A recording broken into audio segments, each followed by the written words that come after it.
elections anywhere because politicians lie anywhere. You know, it doesn't matter whether it's Bob Dole or Bill Clinton or Marion Barry or anybody, Pandey, Manning, anybody, same thing. Same difference anywhere you go. So this song was written 2 weeks before elections in Trinidad. And like I say, whether you're from America or Europe or Africa, you can identify with this song. It's called The Madman's Rant. Couldn't believe the bright boy, so I had to go to the lowest man in the society, the madman. That's the man who gave me some hope.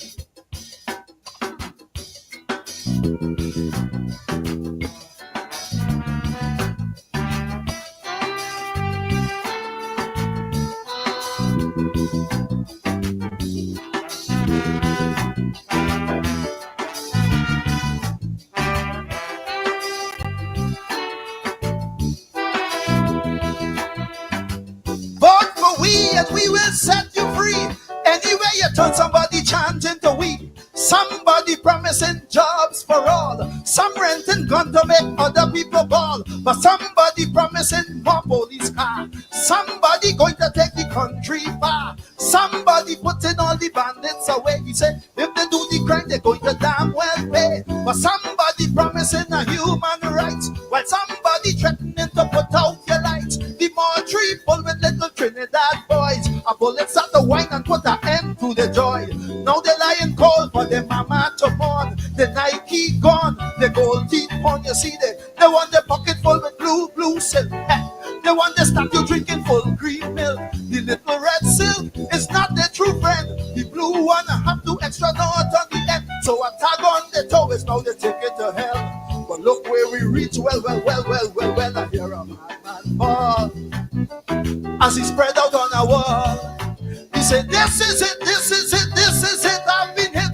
But no time to give up, brother, no time to quit. A chant of a madman, it is still from a strange land. It was the chant of a madman, Lord, give me my only salvation. I say the chant of a madman, it not just still from a strange land. Maybe the chant of the madman, Lord, is the only salvation. I don't know.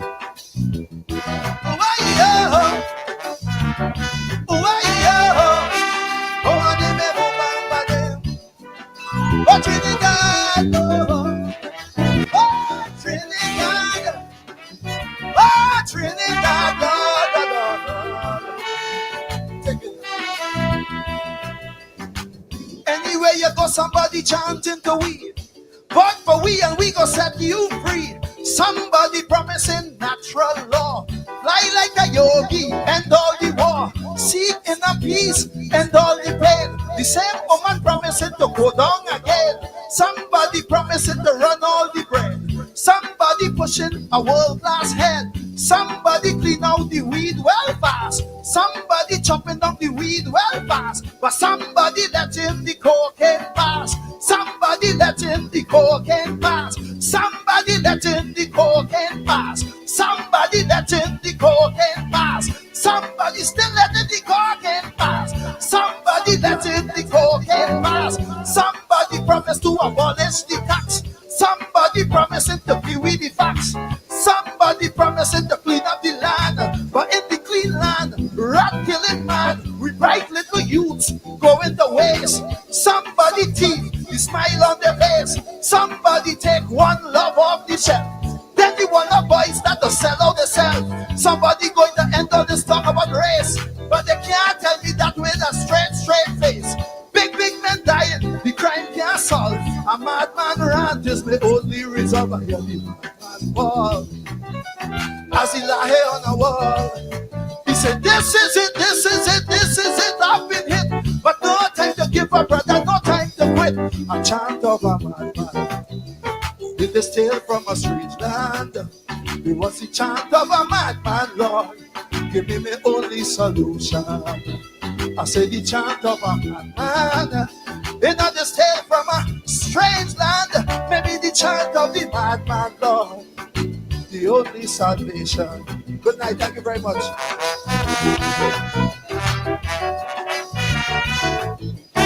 Thank you, brother.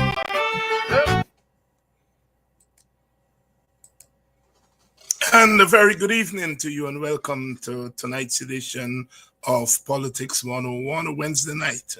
We are ready to roll promptly tonight. We have Vincent Alexander. He is backstage and he's ready to go. As you know, lots have been happening as far as the elections are concerned. The president named the date a couple of days ago. Turned out that GECOM was not consulted, that is, the commissioners, the opposition nominated commissioners, took yesterday to the airwaves. They held a press conference and gave their side. Later on, the PPP commissioners gave their side. The opposition nominated commissioners walked out of the subsequent meeting. Today, the media has have reports that the chairperson said she did consult. She consulted with the CEO. We will hear from Vincent Alexander here tonight on the veracity of what she's saying and how that squares with what they said yesterday. Let's bring in Vincent and get going immediately. Vincent, good evening to you.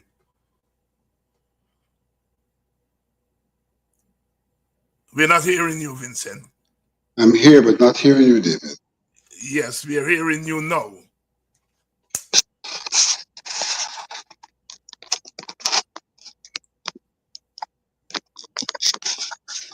Yes.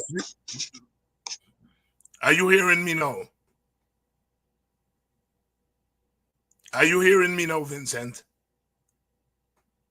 Vincent doesn't seem to be hearing me.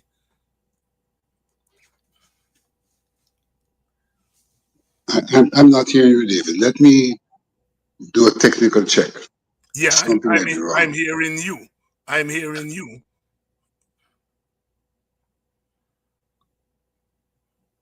Vincent Alexander here, and we're waiting on Vincent to get his sound check. Sound check.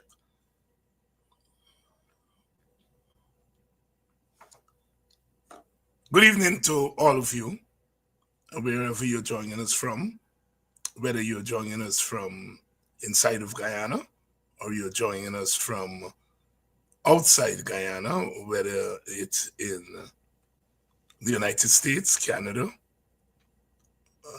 Europe, South America, Africa, Asia. Welcome to Politics 101. Good evening to all of you. Some of you are joining us from the east coast of Demerara, the East Bank, Demerara, West Side. Good evening. Good evening to you in Region 8, Region 9. Welcome, Region 8, Region 9. Special good evening to the people of Bartica in Region 7. Region 7. Welcome. Welcome to all of you joining us in Region 6, the Quarantine Coast. Welcome. Region 5, West Coast Bobis, West Bank Bobis. Welcome. Welcome. Good evening to those of you who are joining us from New Amsterdam. Those of you who join us from Region 4, Georgetown, the east coast of Demerara. Good evening to my country people from Buxton, Golden Grove, Nabaklis, Victoria. Good evening to all of you who are joining us from Enmore, Enterprise, Annandale, Lusignan, Monrepo. Wherever you're joining us, friend, welcome to Politics 101. Good evening to those of you joining us from the United States of America, from Maryland. I see Mr. DeFloremont is here. I belatedly learned that there was a death in the family. Mr. DeFloremont, please do accept my condolences. I only learned of your bereavement a day or so ago. Welcome, and of course, our condolences from Politics 101 on the passing of your family member. Um, Good evening to all of you joining us from Maryland, Washington, D.C., Virginia, the tri state area, New York, New Jersey, Connecticut. Welcome, welcome, welcome to those of you who are joining us from Canada.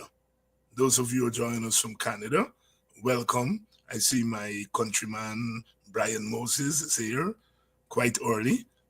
Good evening to you, Brian. Good evening to all others from Canada who are joining us. And I see the contingent from Europe, Ashley, and all of you. Good night. Good night. We're waiting on Vincent to get back so that we can go. Vincent has to leave a little bit early tonight. One can imagine that he is very much in demand. Good evening to you, Dennis October. Dennis October. Good evening to you, Diane from Washington, D.C. Met Diane when I was there last year or the year before. Welcome. Welcome to all of you. Vincent Alexander is getting ready. We had some technical difficulties, but of course, Vincent is here to tell us about the latest. Vincent and the opposition nominated commissioners said yesterday that the chairman of the commission did not consult with them before she gave the agreement with the president that September 1 is a good day for election. Let me see if Vincent is ready for us. I don't think he is. His video is not on. Let's say good evening to all of you. I see Ansgrove is in the house. Good evening to you, Ansgrove. Good evening to you. I noticed Mahaika is in the house.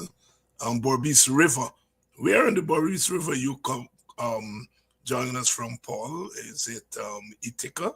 Where? Good evening to you, Gladstone. Good evening to all of you joining us from all over Guyana. Vincent, let's see if he is ready. Vincent, are you hearing us? Vincent is still struggling with his instrument there. Are you hearing us, Vincent?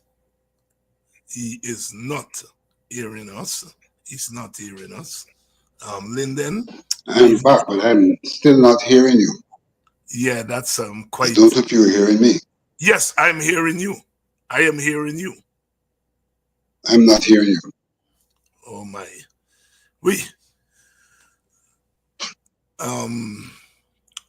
I don't know. We're gonna work that out. We are hearing you loud and clear. We are hearing you loud and clear.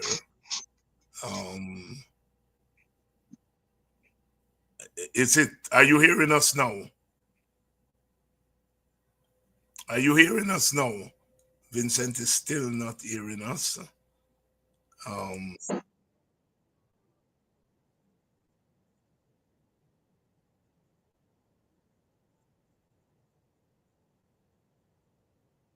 Not hearing, not hearing.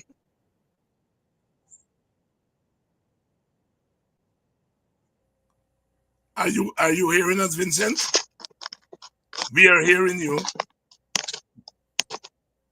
We are hearing you, but you are not hearing us. Vincent is not hearing us at all. Let's do this.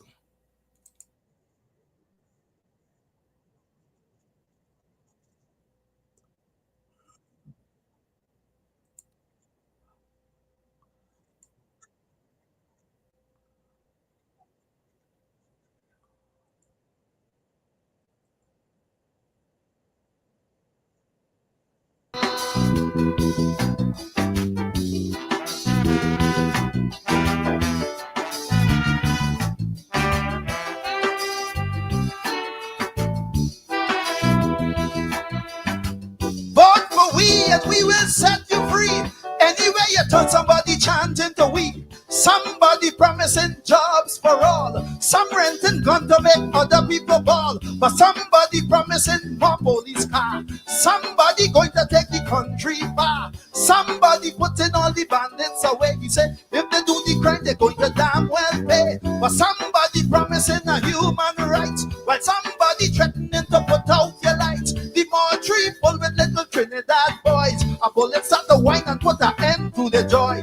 Now they lying cold for the mama to mourn. The Nike gone, the gold teeth on. You see they want the pocket full with blue silk. They want the statue drinking full cream milk. The little red silk is not their true friend. The blue one have 2 extra knots on the end. So a tag on the toe is now they take it to hell. But look where we reach, well, I hear a madman ball as he spread out on a wall.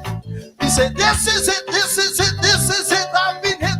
But no time to give up, brother, no time to quit. A chant of a madman, it is tale from a strange land. It was the chant of a madman, Lord, give me my only salvation. I said the chant of a madman, it not just tale from a strange land. Maybe the chant of the madman, Lord, is the only salvation. I don't know.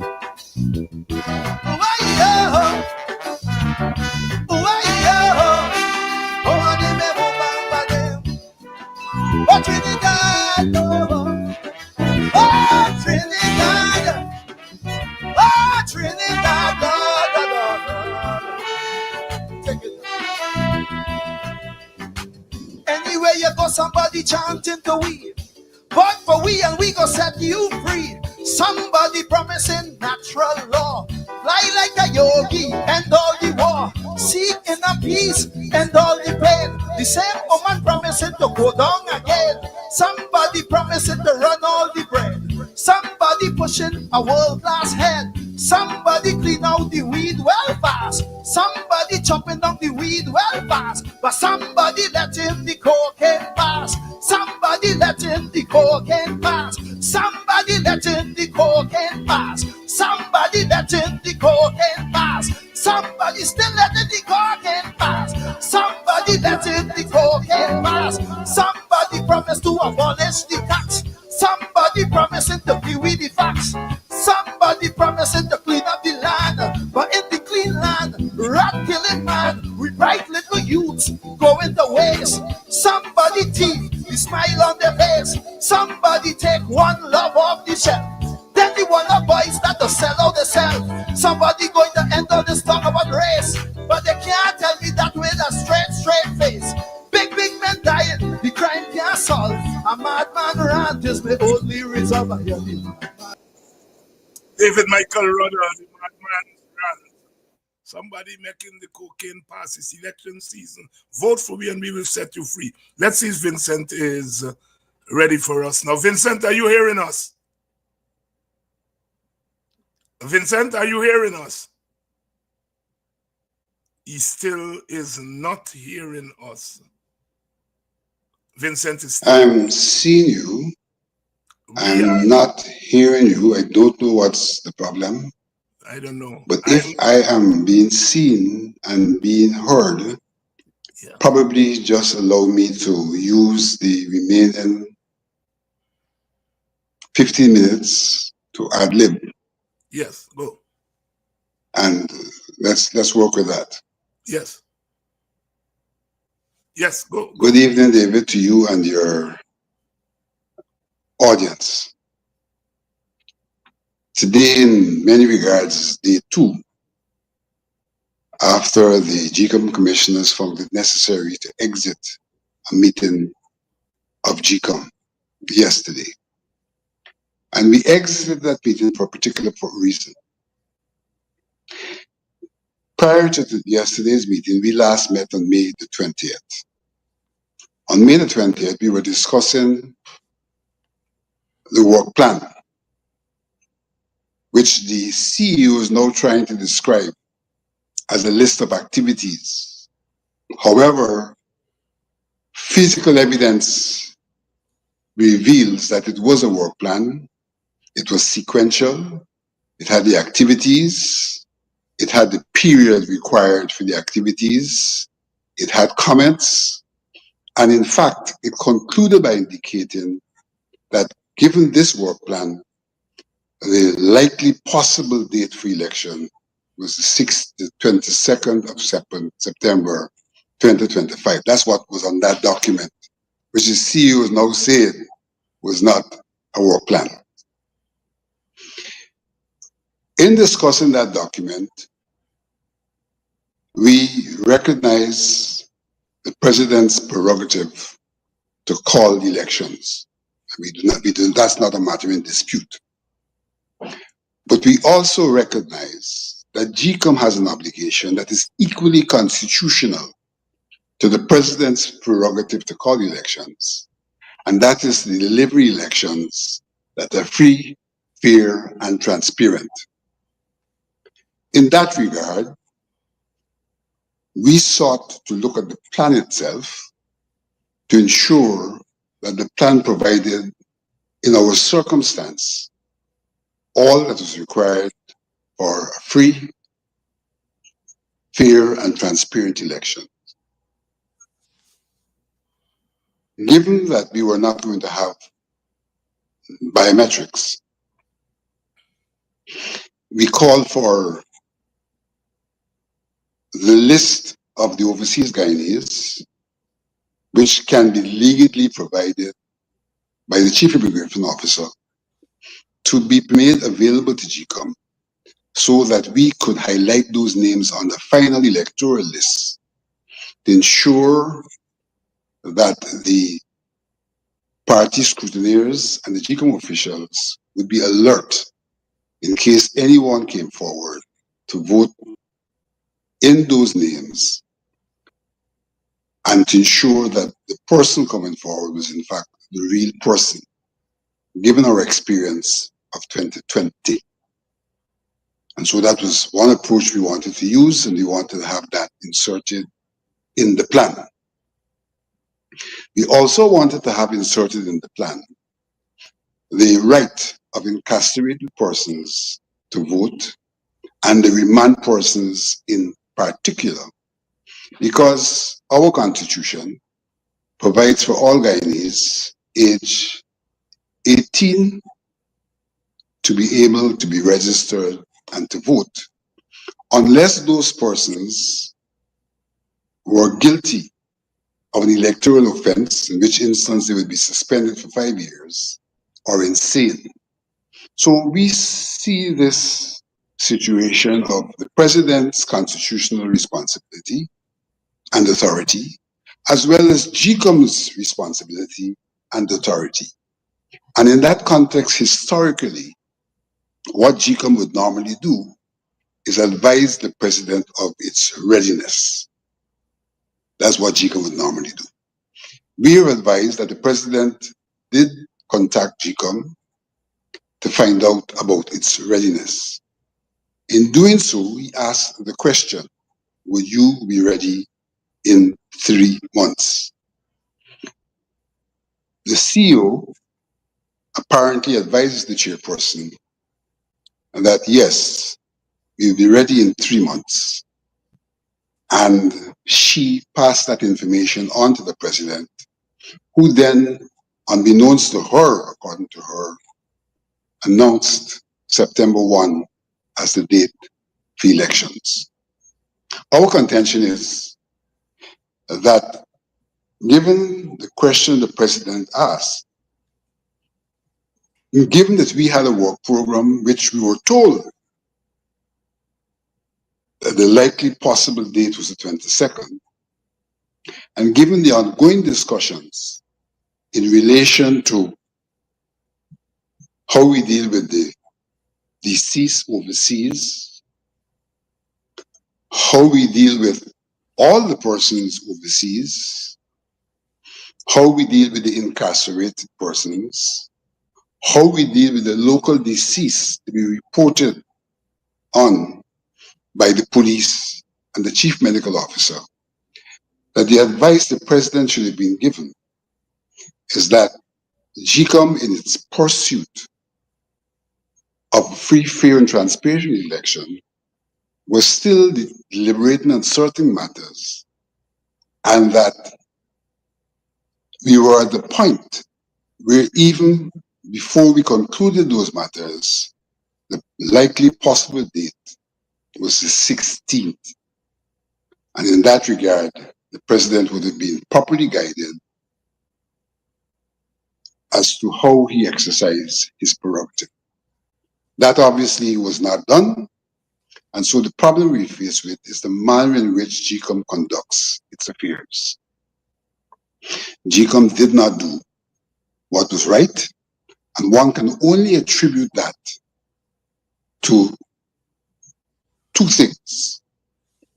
One, the chairperson, who is now contended that she consulted, did not see herself as the first among equals of a commission, and therefore any consultation had to be among commissioners consulting about the advice rendered by the CEO, rather than consulting the CEO and rendering his advice to the president. So that's the first problem. An act of contempt for our commission, which collectively has a responsibility for delivering free, fair, and transparent elections. Secondly, as I said earlier, GECOM has a mandate. That mandate is to conduct free, fair, and transparent elections. And the issues which were pending are issues that were intended to contribute to free, fair, and transparent elections. Without those issues being resolved, and I dare say positively, GECOM would be falling short of the standards required for the conduct of free, fair, and transparent elections. Attempting to pretend or to suggest that GECOM could achieve the status by the 1st of September is in fact an attempt to wipe off of the agenda those measures which were intended to enhance the operations of GECOM and the delivery of free, fair, and transparent elections. And therefore, we saw this whole thing as being contrived. And this only came to our attention on the 26th, of May, having last convened on the 20th of May with a clear understanding that we will reconvene on the 22nd to continue the discussions, and that meeting was postponed without reason being given. And the next date for us to reconvene would have been Tuesday, yesterday. And here now we were reconvening in the light of a announcement of the date of elections that flies in the face of, one, our involvement in that determination and in that advice which was given to the president, and two, the apparent wiping off of the agenda and the relevant issues that would have enhanced GECOM's delivery of free, fair, and transparent elections. In that context, having attended a meeting where what the chairman sought to do was not to follow the normal agenda of the meeting, but immediately to embark on the discussion of a work plan that had been, for all intents and purposes, completed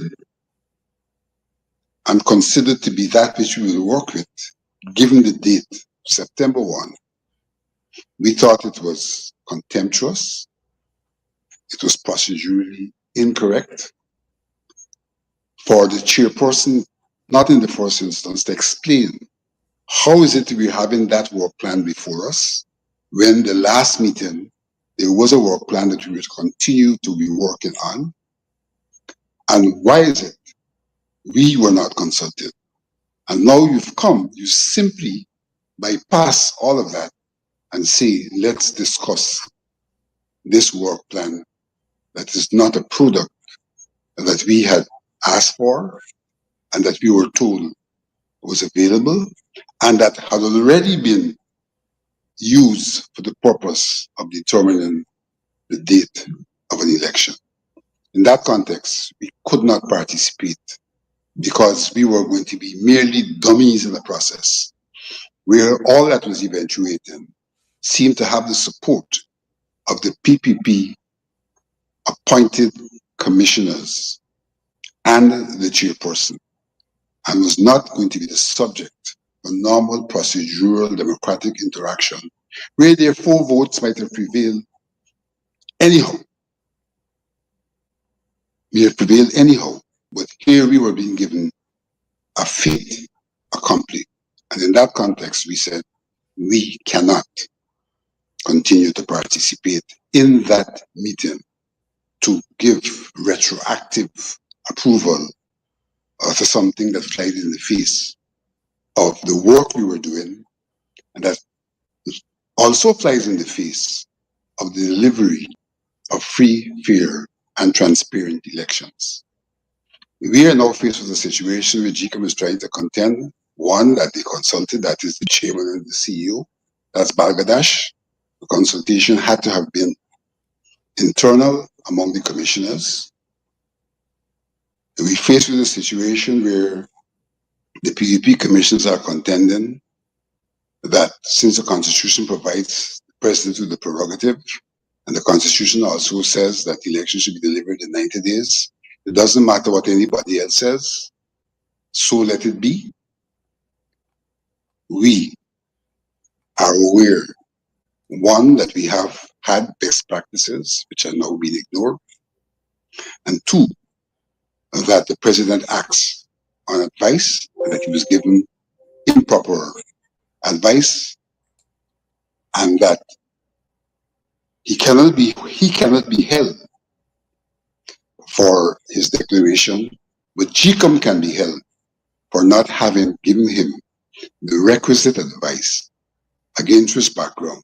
He then could have made whichever declaration he would have wanted to make. We haven't left the meeting. We're faced with a situation where there was no quorum, but given the nature of the operational procedures of GECOM, that meeting will convene tomorrow or reconvene tomorrow. And whether we attend or not, it will be quorate, and therefore the 4-3 scenario may well prevail. But in that circumstance, we will attend the meeting and we will continue to advance the case for free, fair, and transparent elections and a discussion of a work plan that can provide for such elections. And that is where the situation is at this time. There is no basis for anyone to contend that what we have said or done is improper, because all we have sought to do is to uphold the Constitution on one hand and to keep to the normal procedures of the conduct of GECOM affairs on the other hand.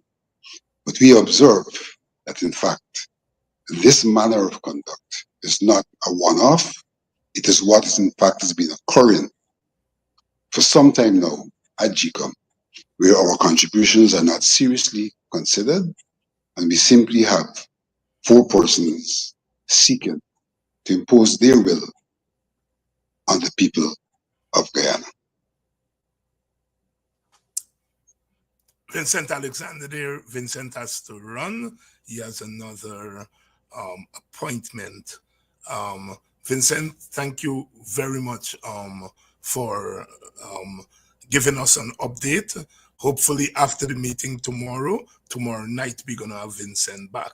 He's not able to hear us, but we heard him, so we have the report. So we'll talk, Vincent. We have to do some sign language here. We'll talk. So bye-bye.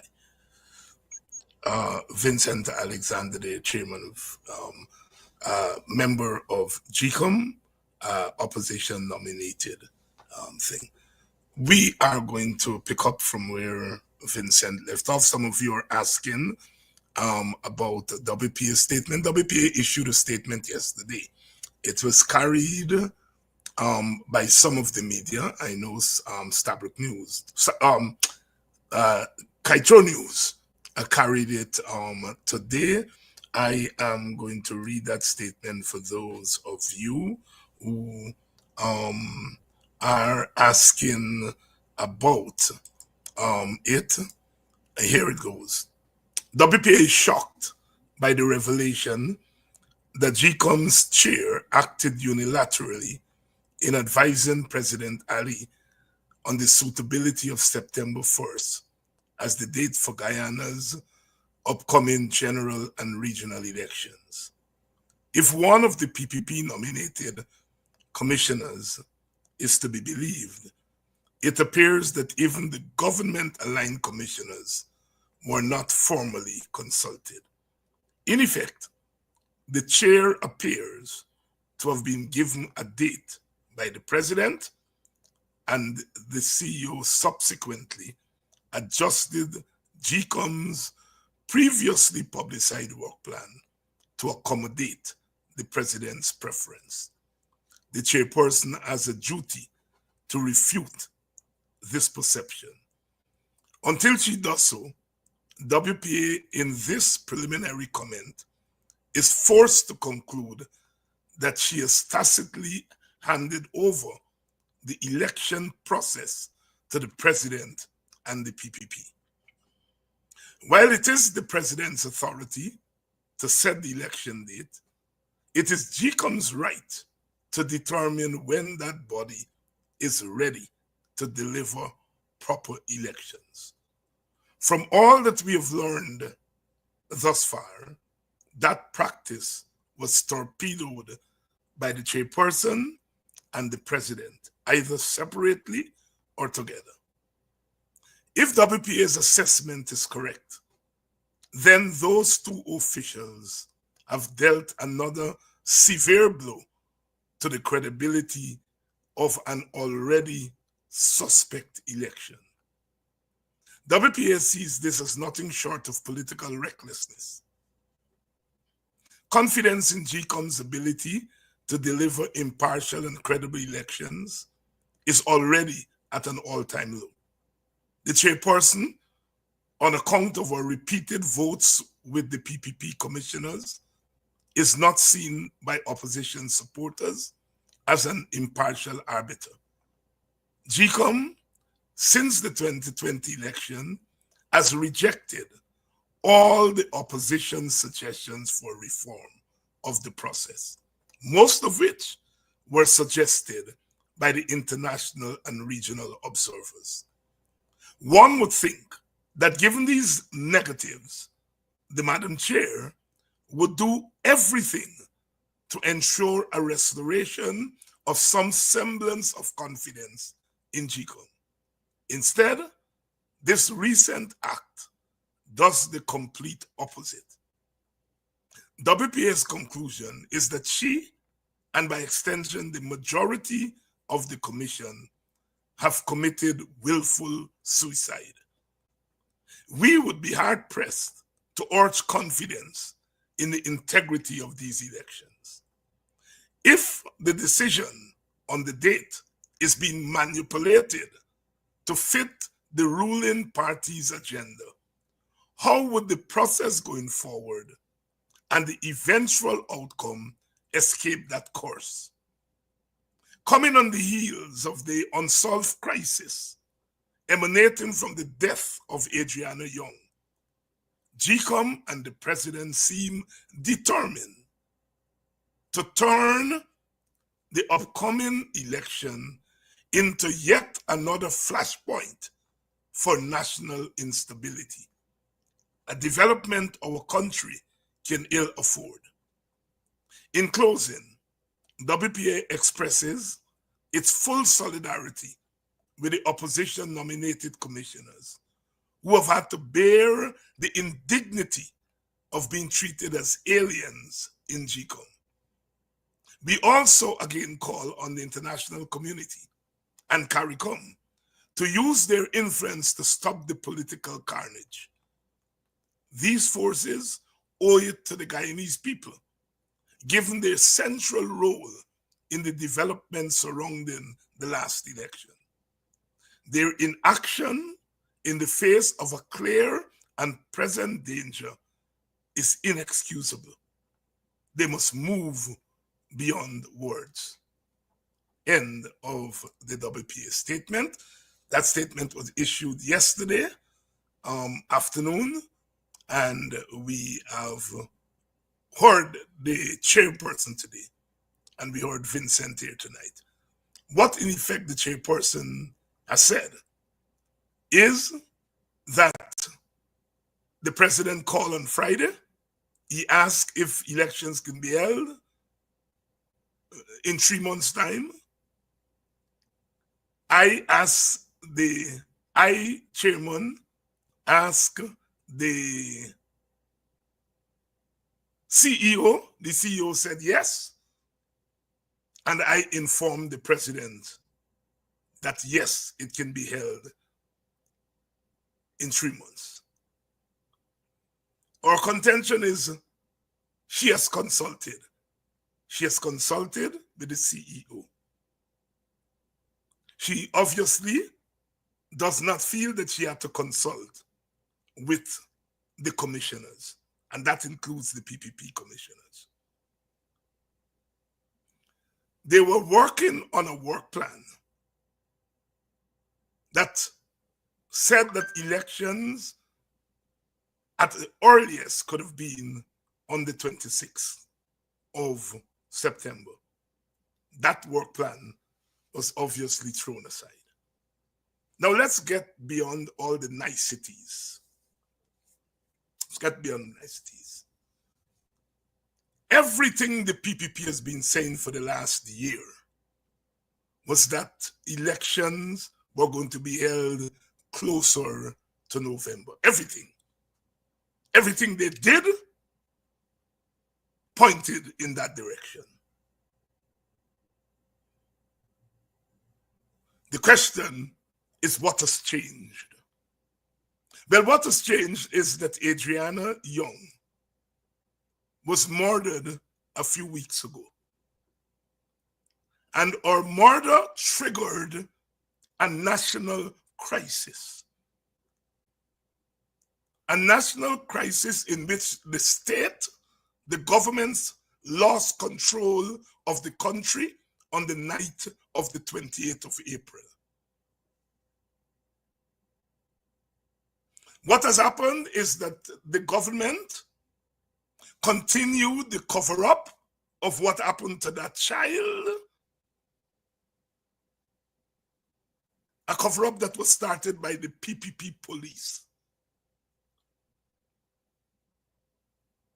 The government tried to get the family to do what they have done with families in similar situations before, to take some money and to shut up. This young family did not do that. The body is now in the United States for a second autopsy. The government wanted to use the first autopsy, which said that the child died from drowning. That was rejected by the family. In a national embarrassment, the family had to fly their child's body to the United States. A national embarrassment. The matter has been internationalized. The PPP has lost control of the narrative. The significance of the upheaval following the murder of that child is that it became clear to the PPP and to the rest of Guyana that African Guyanese were not politically dead as the PPP was hoping. They had pronounced African Guyanese dead, and they were ready to feed on the carcass of that group. One PPP spokesperson revealed on Monday that from the PPP's perspective, the African vote is premium. And they were hoping that African Guyanese would have laid down and be rolled over. The developments up and down Guyana prove that that is not true. The PPP has been forced to change their plan.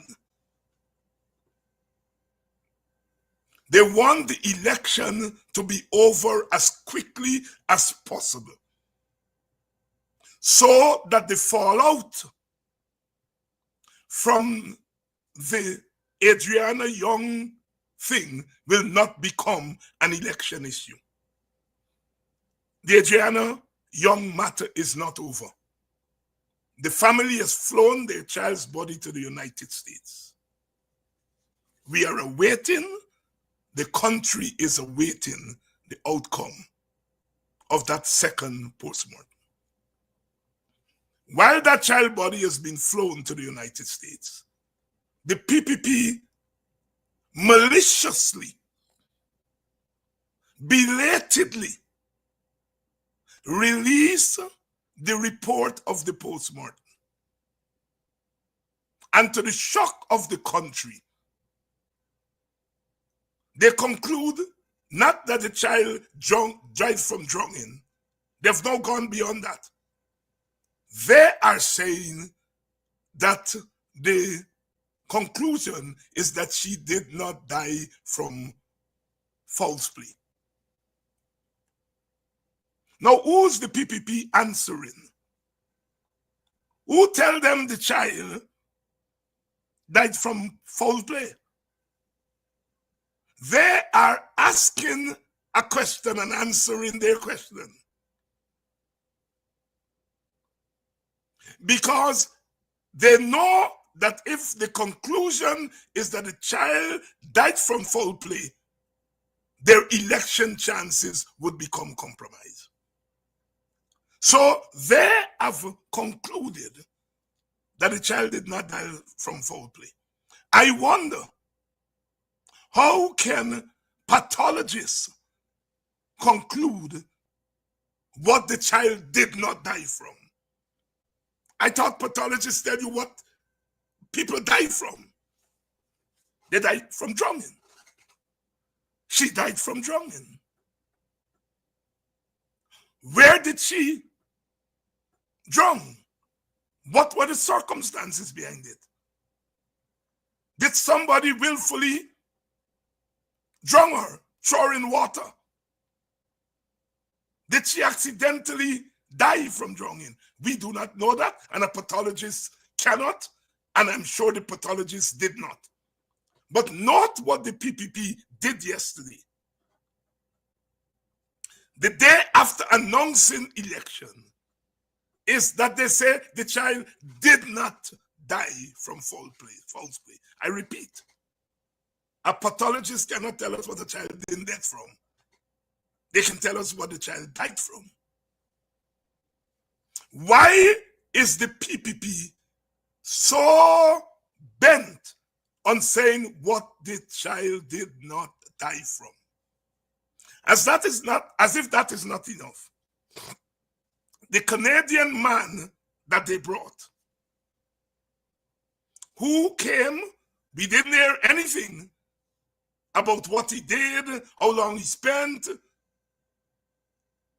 Suddenly, yesterday we heard, I think today we also heard, the Canadian man also said the child did not die from foul play.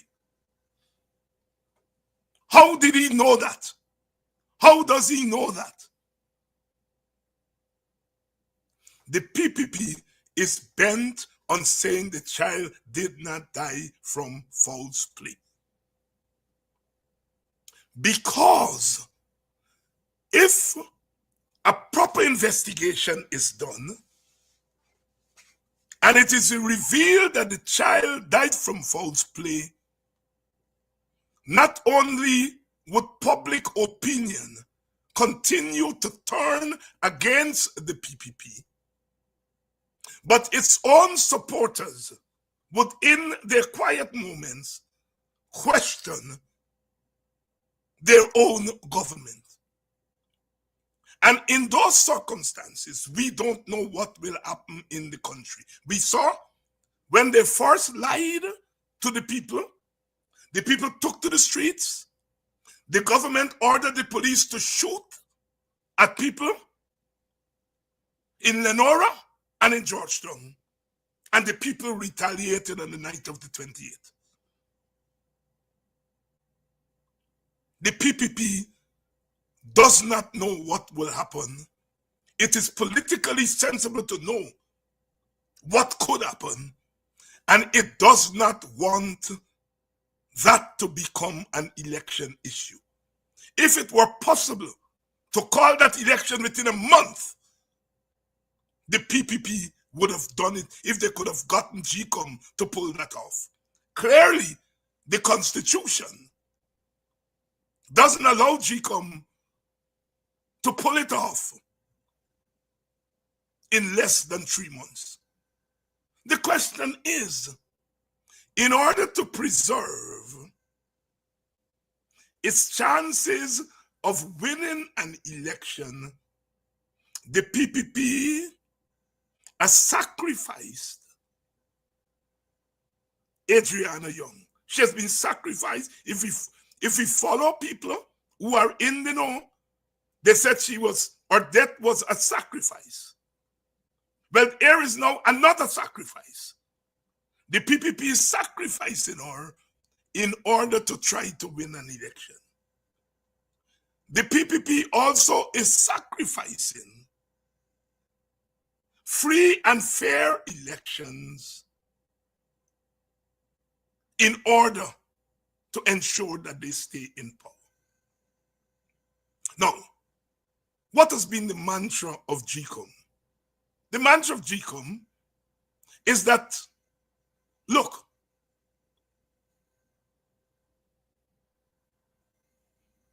biometrics is possible. It will help. But it's too late. We don't have time for that. Cleaning up the voters list is possible. It's too late. We don't have time for that. So they were proceeding with a September 22 early date without biometrics and a clean voters list. But they were, as Vincent explained, they were exploring other issues.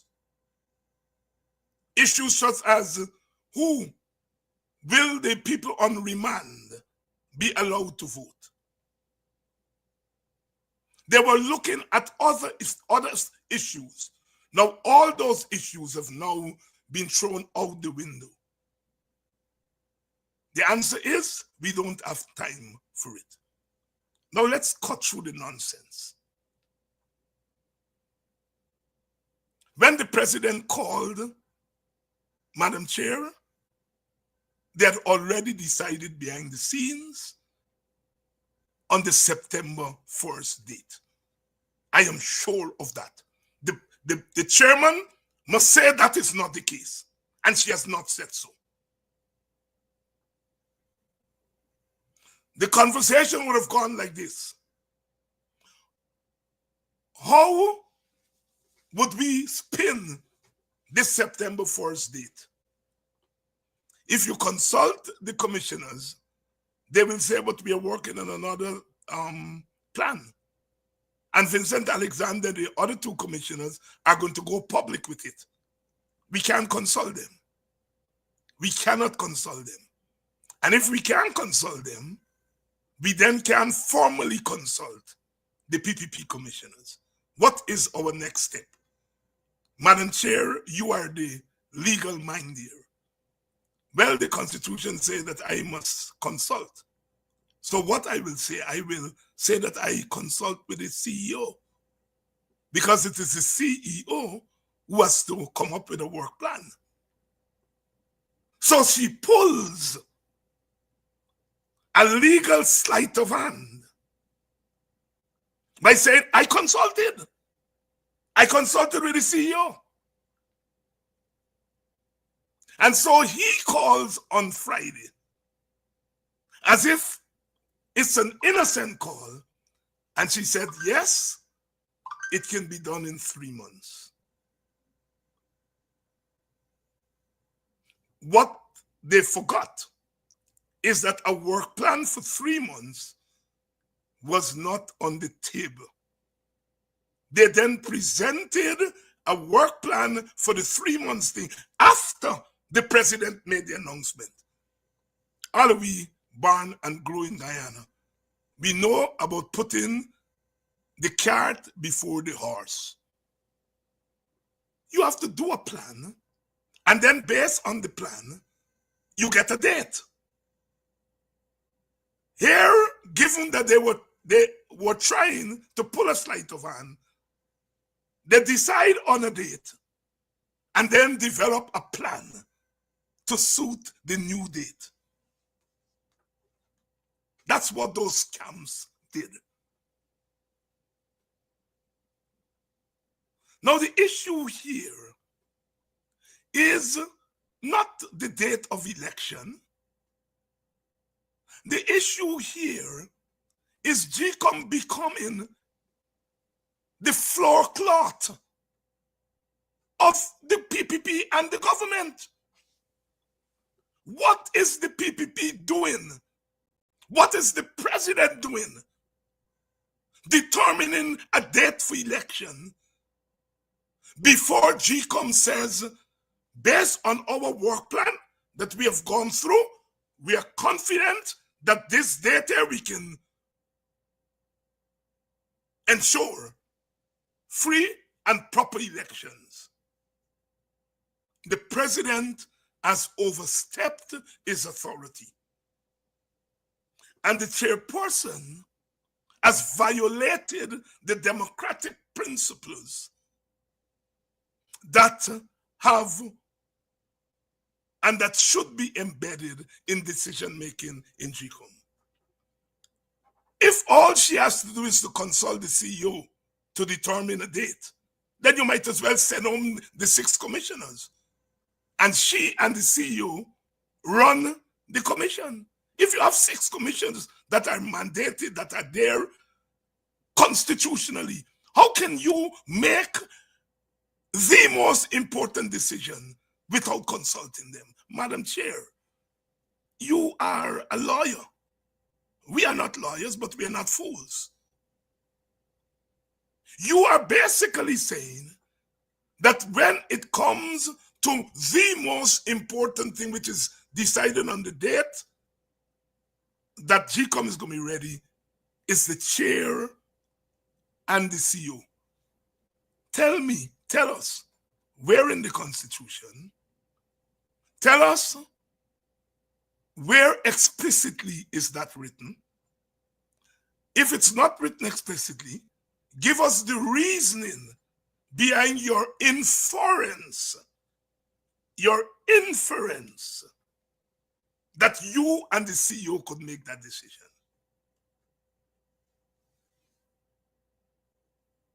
How do you infer that? Where in? Somebody saying no sound. I don't understand that. Somebody saying no sound. Rosanna James is saying no sound. Is that true? I don't get that from everybody else.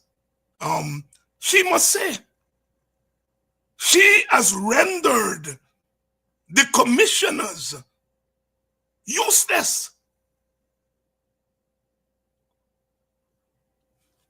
If you bow to the PPP's agenda, and we have discussed, we said earlier, why the PPP has changed their agenda.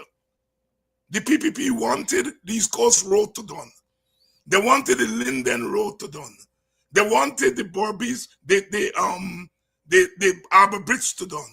They wanted a whole set of things to done before they called the election. They made that very clear. Those things can be done before September 1. So they've changed their agenda because they're in trouble. as we said last night, what is the PPP's path to victory? Only recently we heard the Stats Bureau said that they have postponed the publicizing of the data regarding the census. And of course, they intend to postpone that beyond the election. Everybody in the country knows by now what the census is showing. The census is showing that the Indian population in Guyana is about 34-35%. The African population has remained constant around 29-30%.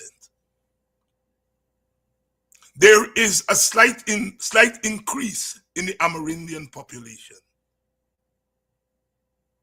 and a slight increase in the mixed population. If all the Indian electors were to vote for the PPP, it has to seek a path to victory. It normally gets about 50 to 60% of the Amerindian vote. So we add that to all of the Indian vote. It still doesn't guarantee them 50%. They usually get about 20% of the mixed votes. When you add that to the Amerindian vote and the Indian vote, it still doesn't give them victory.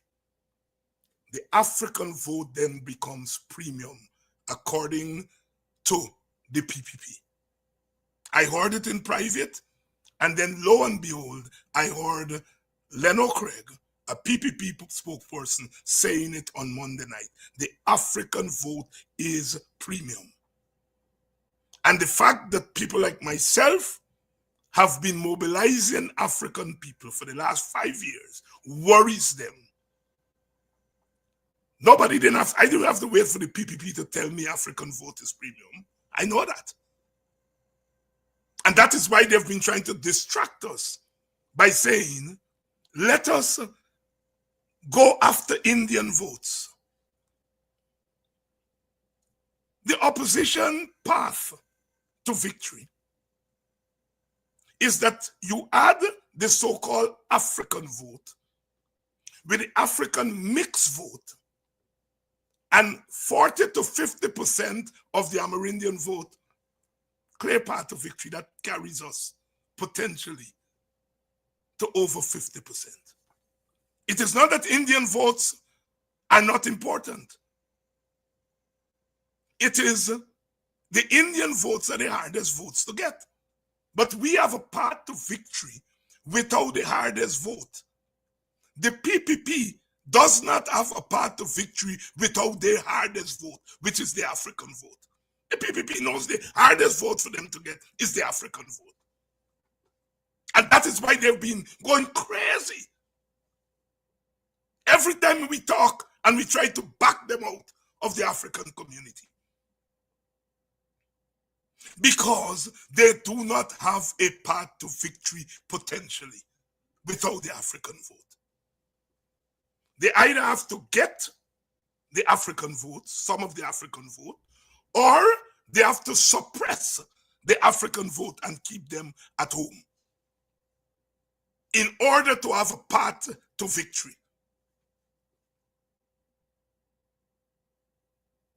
That is why the Adriana issue becomes a nightmare for them. Because what the Adriana issue did is that it has mobilized African people, self-mobilization. The parties didn't have to go in and mobilize them. Self-mobilization. The issue mobilized a dormant African community. And that is why they shut it down. They closed down the state of emergency after 3 days because they realized the longer they kept the curfew, the more they keep that issue alive and the more it would mobilize Africans. They did. That is why they're saying, don't make the Adriana issue political. That is why they're saying the opposition is taking advantage of the Adriana issue. Because the Adriana issue mobilized the African community, which according to them is premium. But the mobilization did not point in their direction. The mobilization pointed against them. Against them. No, I'm not saying that a mobilized African community will automatically vote for the opposition, but the opposition has a better chance now to go and mobilize, turn that African upsurge into votes. So that development caused the PPP to call this election as quickly as they could. And they've started the propaganda war by saying that Adriana did not die by foul means. We didn't tell you all killed she by foul means. You are answering a question that we ain't raised yet. We didn't say, who are you answering? Who are you all answering when you all say she didn't die by foul means? They're answering the mobilized African community and the opposition, even though we have not formally posed that question to them. So whatever the outcome of the second opinion, now the second opinion is not going to tell us whether she died by foul means or not. It's going to give us some more information, and then you have to have an investigation. You see, it's not the post-mortem that ends the issue. It's the investigation that follows the post-mortem. The post-mortem says she died by drowning. An investigation has to determine where the drowning happened, how it happened, when it happened, who do it. The PPP has frustrated that process. And they know it. They know that if they move in that direction, and the obvious to many people comes to the fore, that the child died by foul means, and that those foul means included some of their own fouls.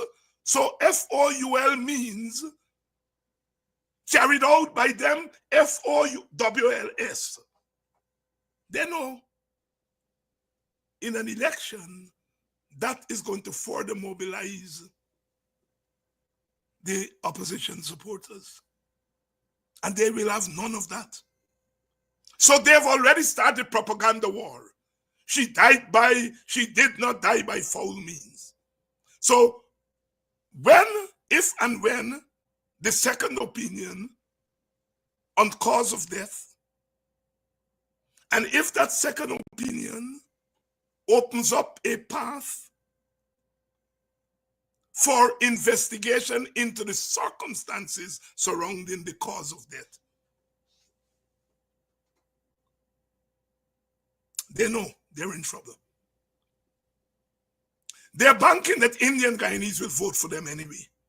But as I said, Indian Guyanese, along with their PPP share of the Amerindians and their share of the mixed vote, do not carry them over the line. The path to victory, they have to get some African votes, or they have to suppress enough African votes so that they can steal. That's their path to victory.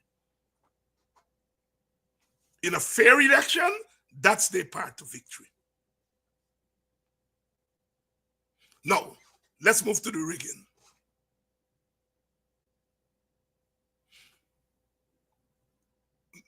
You all wonder Why all of a sudden we hear some Spanish-speaking men throw bomb at the police station and GPL. Spanish-speaking men throw bomb.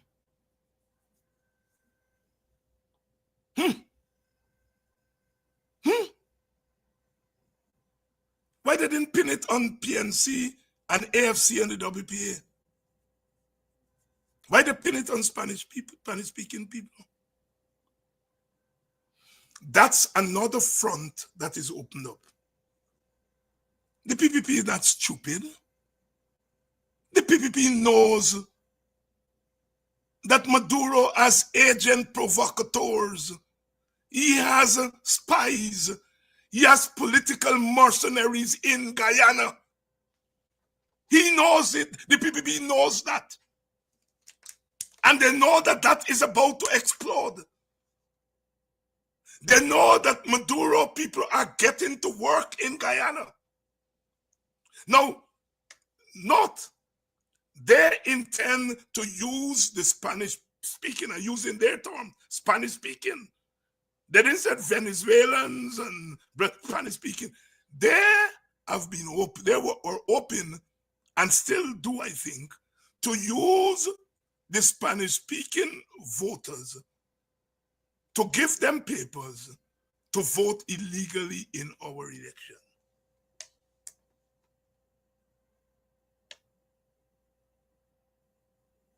What Maduro has done is to set the cat among the pigeons. Anybody knows that.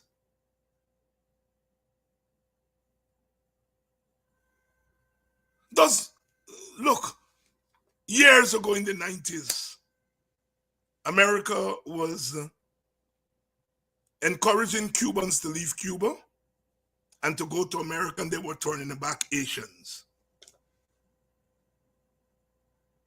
And all of a sudden, a whole set of Cubans left Cuba in boats, and they took them in Miami. I think it was called the Marion boat lift. They took them in Miami. All of a sudden, within weeks, crime went up in Miami.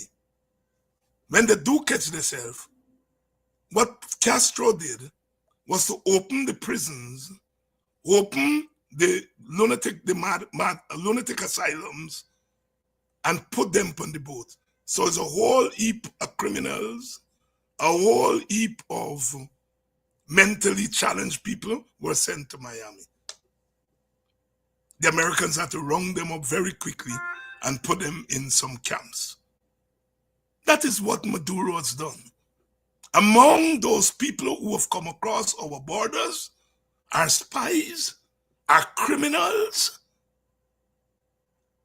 And so this bucket that the PPP is hoping to get votes from, they realize that that bucket is full of tainted votes.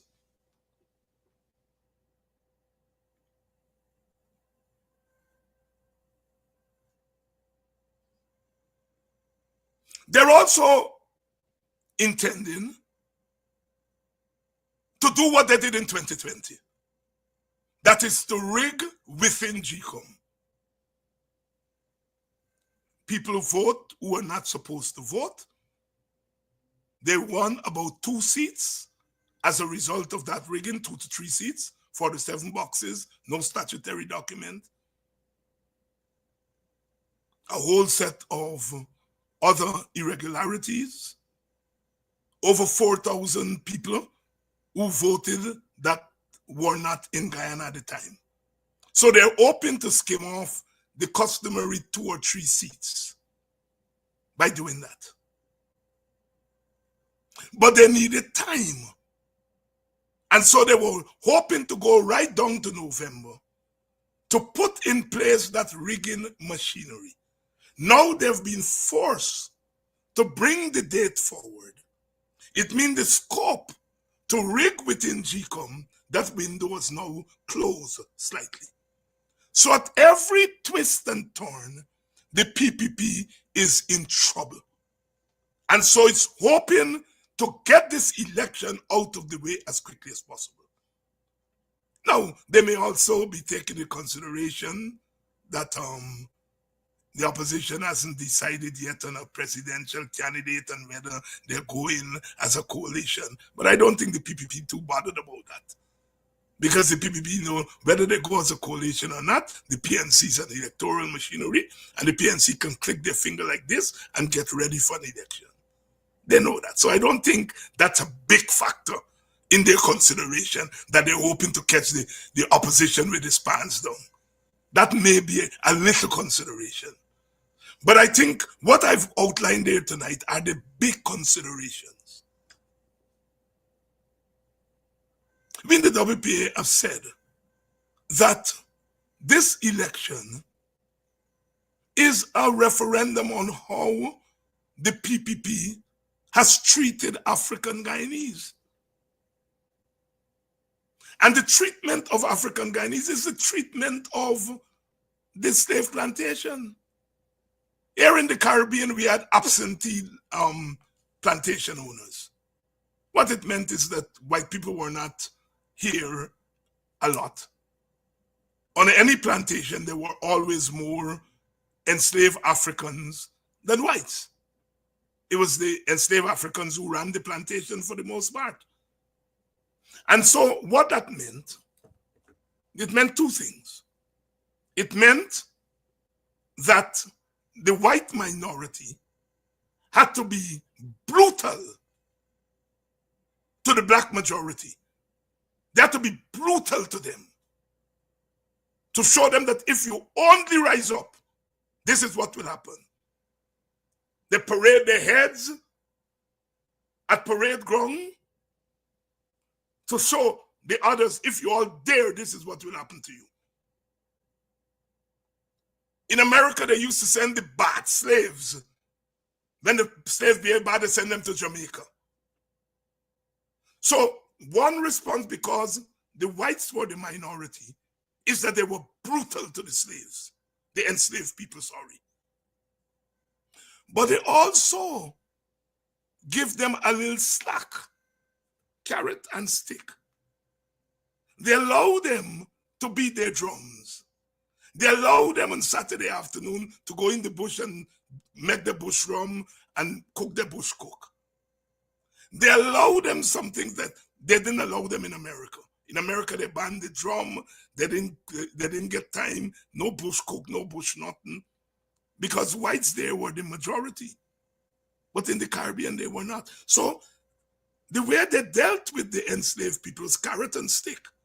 Beat them to say, you all dare not rise up against us, but also give them a little carrot. And that's what the PPP has been doing to African people. They have been beating them severely, beat them in Moko, beat them in Linden, beat them in front of the hospital, shoot them in Dartmouth, shoot them in Golden Grove, beat them in the teachers union, beat them in the public service union, beat their leaders. And then they call a few of them and they say, come here. Here is a little thing. Go back in the community and show them what we give you all. The carrot. The little carrot. Not them big carrot what they'll sell. The baby carrot they give them. That has been the PPP's attitude to Africans. But what happened on the 28th is when they round up those little boys who looted and stole, they found out that half, 3/4 of them are their own little boys that they were giving little baby carrots. Jack, you admit it. He said some of the boys them who get locked up should not have been locked up. Their own boys who they were giving the carrot turned back against them. And they locked some of them up. They realize, as the slave masters realize at the end of the day, you cannot buy people who are in oppression, who are oppressed. You cannot buy them with little carrots. You cannot beat them and then give them, they will remember the beating. They won't remember the little carrots. It's a lack of understanding of the African mind. They believe the African mind is so warped that we don't act like humans. Every other race in their head act like humans. They dare not do that to Indian people. The other day, the president been on the Essequibo, where he go and open and announce that they're going to build 4-lane road on Essequibo Coast, Lima Sands. Who been to Lima Sands a couple of weeks ago? Mohammed. They go in the Indian communities and they treat the Indians like human beings. Once the Indians protest, they duck and they treat them like human beings. Africans, they don't treat them like human beings. They figure that you can beat them, give them 1 ton of beating, and give them 1 ounce of carrots. And the hope is that they will remember the 1 ounce carrot and forget the 1 ton beating. And what happened since Adriana was murdered is that African people have shown that they remember the 1 ton of beating. They're in trouble. The plans have to be changed. The plans have to be changed. And that's what they forced on GECOM. Their change of plan. All of a sudden, the road ain't gone done. The bridge ain't gone done. They can't now run on infrastructure. They have to run on unfinished infrastructure. In any case, we have torn apart the infrastructure argument. We have blown it apart. They can't run on cash grant because the $100,000 that they give the people done already. They were hoping probably in October to give another one close to November. They can't run on cash grant. The cash grant too little bit. People spend in a day and they don't forget it. Every path that they opened up for a likely victory is being closed. That is what we are facing, comrades. That is the analysis of the WPA. I'm not saying that our analysis here tonight is spot on, but I am sure that we are at least 75% correct in our analysis. I am sure of that. I am sure the analysis we give here tonight, and I'm speaking tonight on behalf of the Working People's Alliance, that our analysis is on spot. We have given them credit. We have said, you have inherited a windfall. And you are spending that money. Most of that money is going into the pockets of your people because of the emphasis on infrastructure, the emphasis on contracts. But some of that money is trickling down to people. Some of it, a 10% there, a 15% there, 85% going in the pocket of your supporters. A 10-15% is trickling down. But 10-15% cannot end poverty. That is why our poverty rate remains at 50%. You cannot get rid of poverty by only allowing 10 or 15% of the oil well to trickle down. You can't get rid of poverty like that. You cannot get rid of poverty by spending 60 to 65% on infrastructure. You can't. It does nothing. You can't get rid of poverty with a little 40,000, a little 100,000, a little thing here. You don't get rid of poverty. So even though a little bit of the money has trickled down, poverty remains extremely high. 50% of our people are earning 1,100 Guyana dollars per day or less. By the time you buy 2 sweet drink, $1,100 gone. If you buy a mixed fried rice, you got back for a $200 because mixed fried rice now must be about $1,300, $1,400. So 50% of our people cannot even afford a fried rice. And if they afford a fried rice, they can't buy water and sweet drink and juice in order to wash down the fried rice. That is the stark reality. And they know that we have the number when it comes to that. They know, as they said, that we are winning the information war. They know. They know. And that is why they wanted to stretch the thing out as close as possible to the last day, because they wanted to give themselves things to go and boast about. Can't do it now. The election's called now for September. And they're hoping that things don't move as fast. But things are moving very fast. They still have not charged anybody for the death of Fortuné. They've charged a person for the death of Ronaldo Peters. But that person is sitting somewhere in remand having a good time, being treated like an exalted prisoner.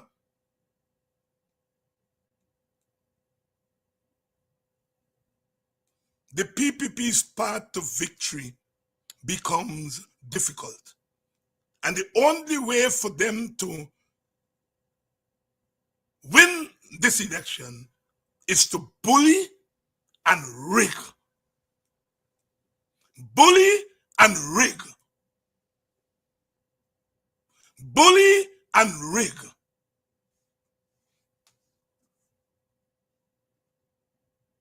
They don't want us to talk about race. I used to believe that Jack Dio don't know the meaning of racism. Because the man accused people of racism willy-nilly. Racism means that you believe your race is superior. And none of us on our side. None of us on our side believes that. But Jack Dio deliberately calls us racist. And you know what? That thing has penetrated the Indian Guyanese community. It's not just PPP leaders. The critical mass of Indian Guyanese really do believe that we are racist. And Jack Dio did that deliberately did that to poison Indians about coming over to our side. And when somebody calls you racist, there's not much you can do. No matter what you say, no matter what you explain. It's a verdict. Racism is a verdict on this color. When somebody says the notion of race is a verdict on this color, it said this color means inferior. This color means crime. This color means violence. They know when they say we are racist what they're doing. And the average Indian person, an Indian leader called me and he said, Dr. Hines, you don't know what we go through. He said, during the Granger time, the Indians used to tell me, Granger, hab your mama. He said, no, they must say, a ugly monkey, nothing, a hab your mama. You all know what hab is. This is what our East Indian comrades have to go through. They have poisoned East Indians against black people. And once that poison sinks in, there's not much you can do about that. There's not much you can do about it. You have to let it ride out.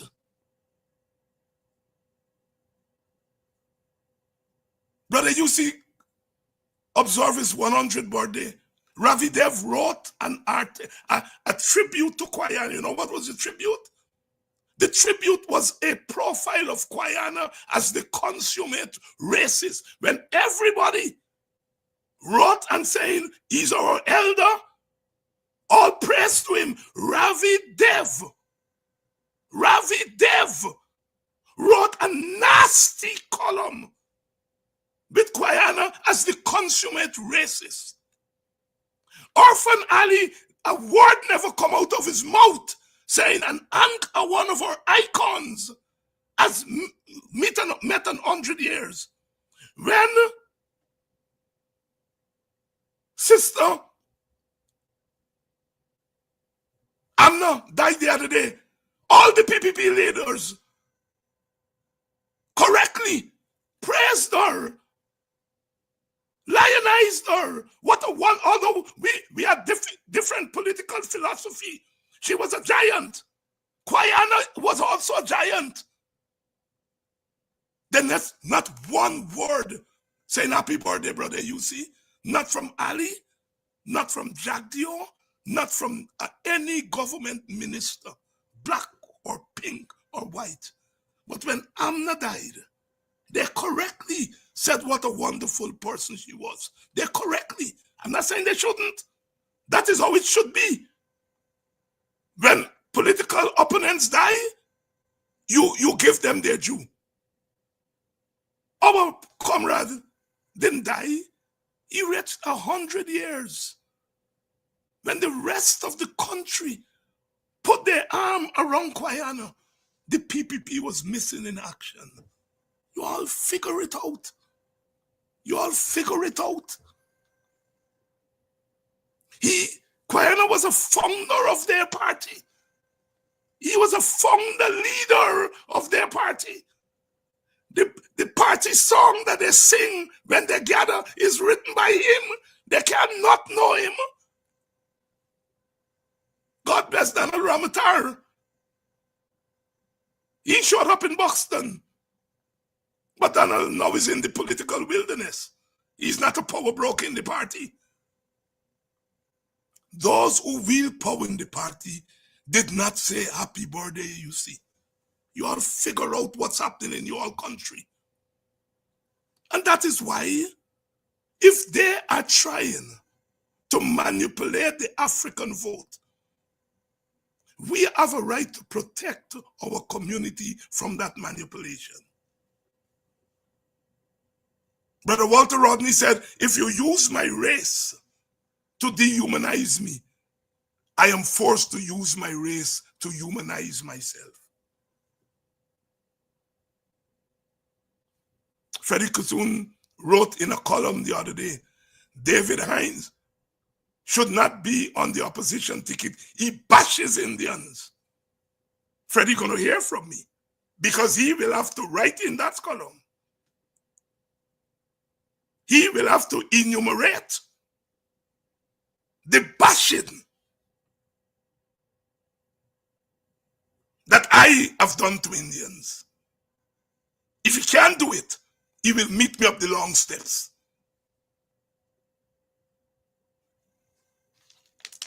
But it's not an accident that he said I am bashing Indians. It's deliberate. They cannot point to one thing that I have said negative about Indian people. First of all, I don't believe Indian people are inferior, so it won't even come out of my mouth. It won't come from my head. So, secondly, I am very careful about how I deal with Indian people. Very careful. Because I know if the government changes tomorrow, the Indian attitude changes, and people like myself will have to interface with Indians, and the relationship will change because the power dynamics change, and that relationship will change. But that man wrote in his column, David Hines bash Indian people. Lying on me. He wrote in his column that I called Geeta Chandan a slave catcher because she criticized Rhonda Lane. Geeta Chandan wrote a statement criticizing Takumo Ogunsi when he made his speech at Buxton. And I said to her, this is a black man who's talking about black people business. And although you are a supporter, stay out of it. This is black people business. You are a supporter, stay out of it. And I called her a slave catcher. Freddie Kissoon said, Rhonda Lane denounce Indians. Rhonda Lane said the negative things against Indians. And Geeta criticized Rhonda, and I call Geeta slave catcher. That's how the story goes. I sent all the newspaper clippings to him, and I'm waiting to see if he will correct it. If he doesn't correct it, he will meet me up the long steps. It's okay for that propaganda. I know why they're targeting me. I know that. Politically, I don't have a problem with that. I know why they're targeting me. Maybe opposition leaders don't know why they're targeting me. They're targeting me, as GHK Lal says. You know, somebody, many people call me. I said, yes. GHK Lal said the opposition is boring. The only bright spot is the energy and fight that comes from David Hines and the WP. A rare kudo to the WP. And many people have pointed out to me, it's an honest assessment. You take it because tomorrow somebody will cuss you. I know why they're targeting me. When Rhonda made that statement, I said nothing. I said nothing. I knew better. You know, when I spoke on the Rhonda issue, when Ravi Dev confirmed that Rhonda was not wrong, that the first set of Indians who came to the Caribbean, most of them came from the slums of Calcutta. Ravi Dev said that. When Ravi Dev said it, then I commented. I said, Ravi Dev knew that woman was not wrong, but he allowed them to beat up on Rhonda. And he waited until months after to say the first wave of Indians who came, most of them, or a good set of them, came from the slums. Later on, they came from other parts of India. So Rhonda was not totally wrong.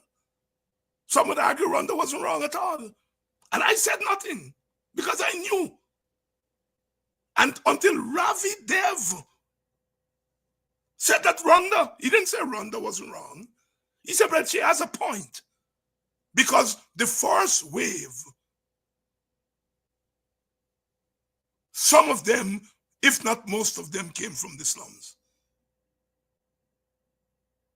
It was after he said it, then I spoke. I never said, yet Freddie writes an whole article, a whole thesis on the assumption that Geeta condemn Rhonda, and I call Geeta slave catcher. I call Geeta slave catcher when she put out a statement condemning Takumo Ogunsi as they were hauling him in chains.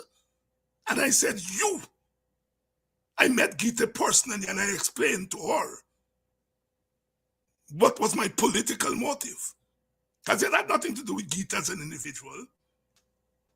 I explained to her what was the political motive. I remember Ganesh and Ubraj, and I don't know whoever else, they put out a statement criticizing Rhonda. Ganesh later on met with Rhonda and apologized to Rhonda. I didn't comment on that because I knew my history. I didn't want to get into it. I was waiting for an Indian to say it, and Ravi Dev eventually said it. But yet Freddie believes in his head that Gita criticized Rwanda because Rwanda put down Indian people. And I call Gita a slave catcher because she criticized a black woman putting down Indian people. And so David Hines agrees with putting down Indian people. If he doesn't correct it, he see me up the long step. Two things he see me up the long step for. I'm telling him publicly. But I understand why they're targeting me. I know why they're targeting me. Because the African vote is premium. And that I have made up my mind. The WPA has said that part of our platform, not the entire platform, part of our platform is protecting the dignity of African people. But even as we are doing that, we have put forward the most revolutionary proposal about how to distribute oil wealth, which is to give $1 million to each household regardless of race. So our cash transfer doesn't discriminate based on race. It's not going to individual. It's going to family.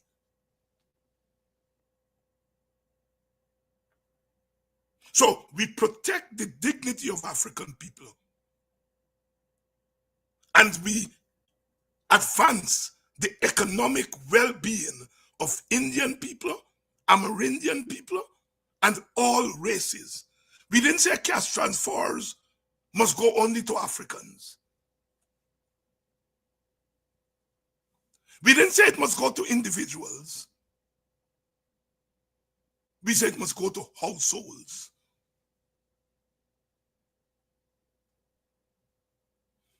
The African vote is premium.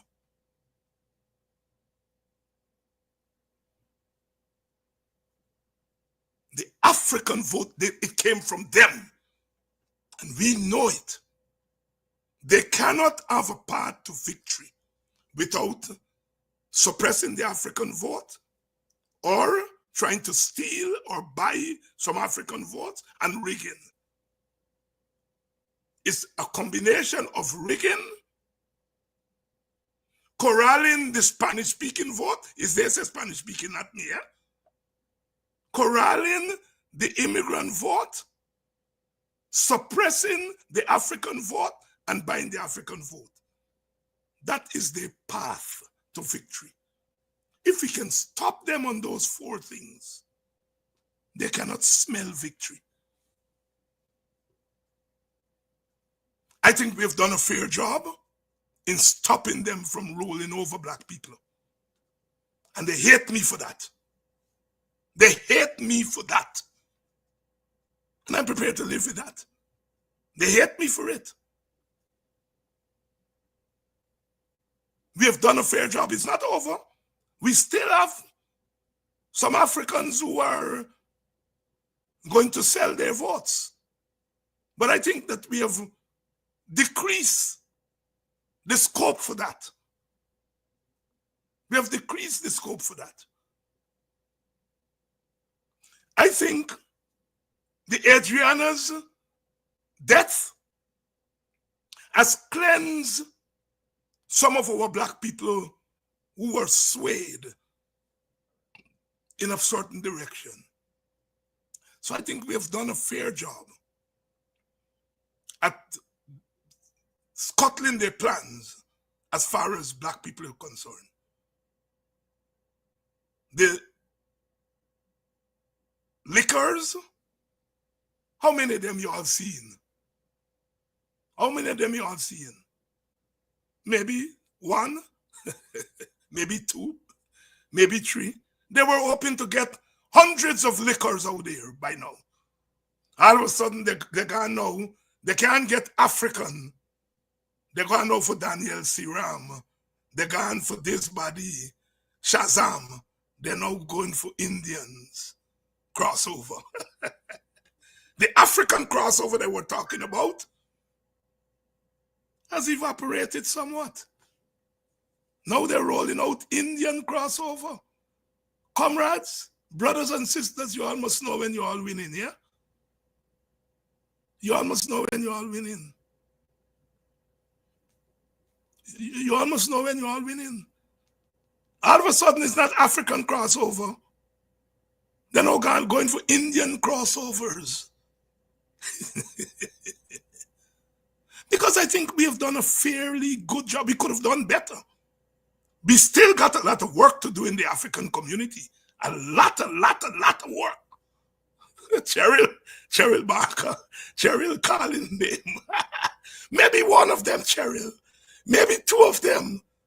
They plan to roll out 100 African liquors. They plan. Now they can barely roll out 5.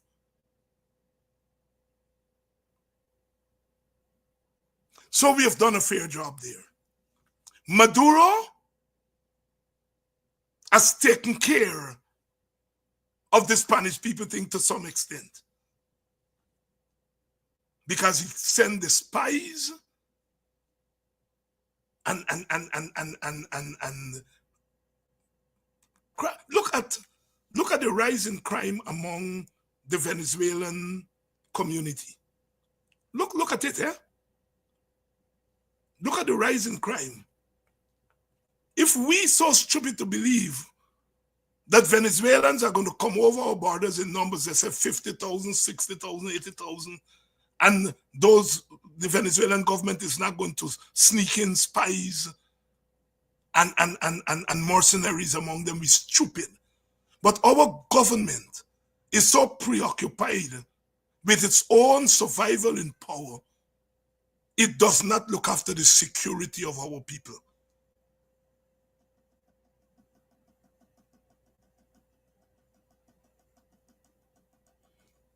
The rigging at GECOM is real. That is the biggie. That is the biggie. That is the biggie. That is the last straw for them. The last straw. So, sisters and brothers, the coup that they've pulled off in GECOM is not isolated.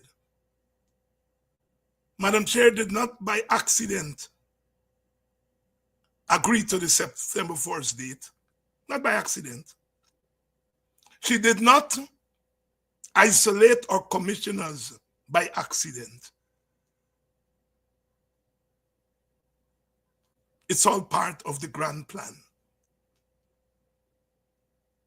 And we are going to spend our time exposing them as we go along, but we are going to spend our time mobilizing our people. We think that the Indian Guyanese who are going to vote for the coalition have already made up their minds. I think so. I think we're going to get some Indian Guyanese votes. They're going to hide because they cannot openly say they are for the coalition. They're going to hide. And we have to give them that space to hide and give us their votes. I think they've made up their minds. Now, many of you will say, Dr. Ange, you haven't spoken about the Mohammed factor. I will speak about the Mohammed factor as we go along, but not tonight. I don't want to mix up. I want to mix up the thing because go get away belly walk. You can't squeeze lime in cassava porridge. You go walk your belly, right? You can't put pepper in rice pap. You go walk your belly, right? Right? So we're going to talk about the Mohammed factor at a later time. Michael is asking, is there a coalition? Yes, there is a coalition, Michael. Don't. I understand the frustration. There is a coalition. There's not a coalition presidential candidate. We're not agreed on that. The AFC presidential candidate is Nigel Hughes. The PNC presidential candidate is Aubrey Norton. The WPS presidential candidate is David Hines. We have presidential candidates. We have coalition. We haven't figured out how we're going to join with votes yet. But there is a coalition in form, FORM. But don't beat yourself up too much and believe that all is lost. We do have a coalition. What we haven't figured out yet is what form the coalition will take.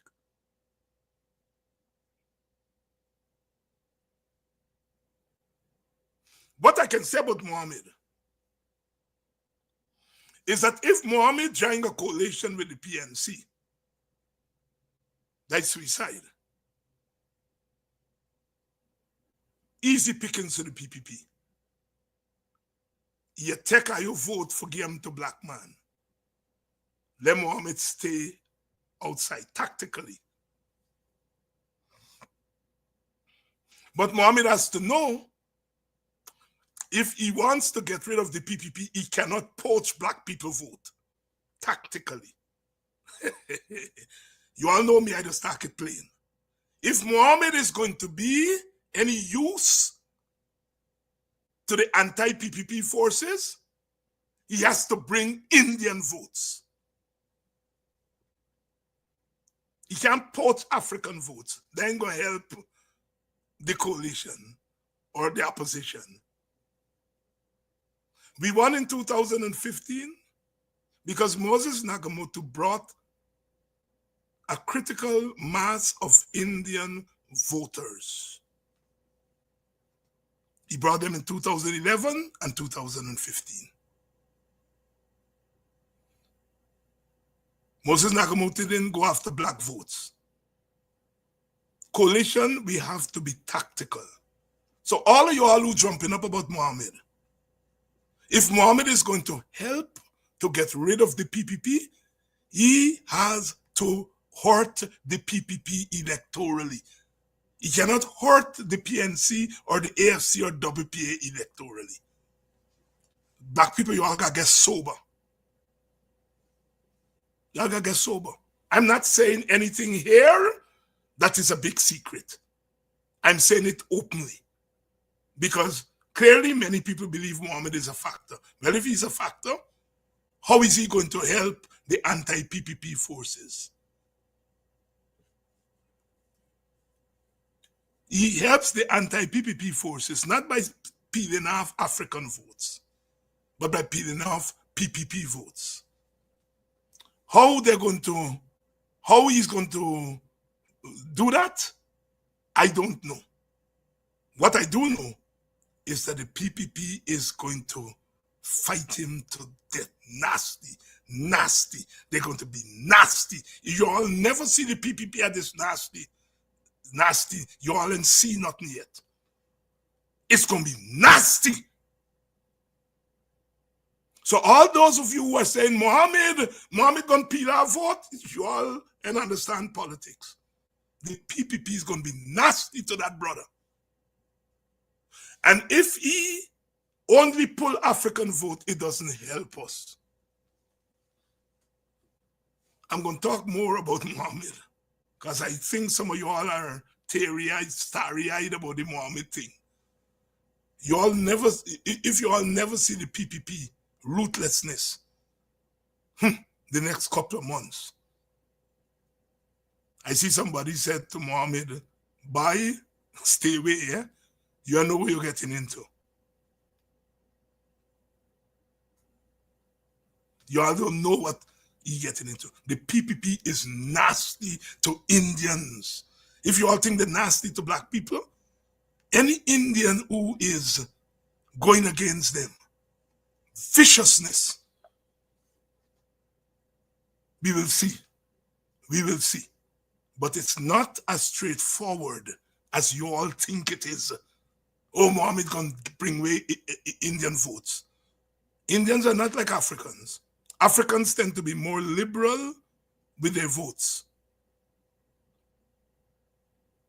They tend to be more liberal. They tend to share it around. Perhaps Amerindians are more liberal than anybody else. Amerindians share to everybody than Africans. But the Indian vote is the hardest vote to crack. Hardest. The other man named Balram Singh Rai, he was like a film star. They say handsome. He was Jagan Home Affairs Minister and Jagan Education Minister. Them L-shaped school that you see in Indian communities, he built them when he was thing. And Jagan rig, the Jagans rig the vote against him for chairman of the party. They wanted a black chairman. So I think Jagan was out of the country and the Congress vote, they vote for Balram Singh Rai as the chairman. Jagan come, he overturned the election and make Brindley Ben the chairman. Balram Singh left. And he formed a party named Justice Party. He was, after Jagan, he was the most popular leader in the PPP. And then he formed a party named Justice Party. I go read and see how much vote he get in the 1964 election. When they were done with Balram Singh Rai, he packed up and go to England. I don't think he ever came back to Guyana. He died close to 100 years the other day.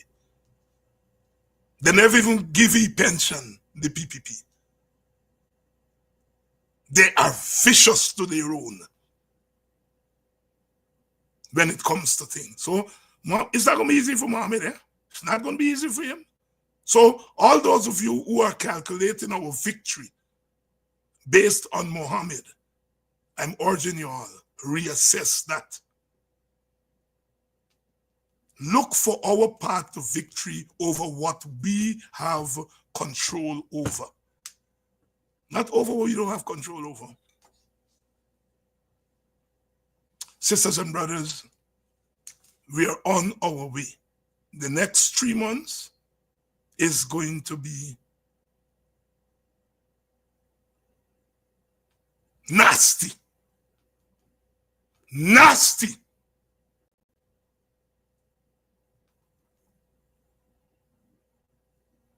No easy sailing. We in the WP are up for the fight. We have always been fighters. We are up for the fight.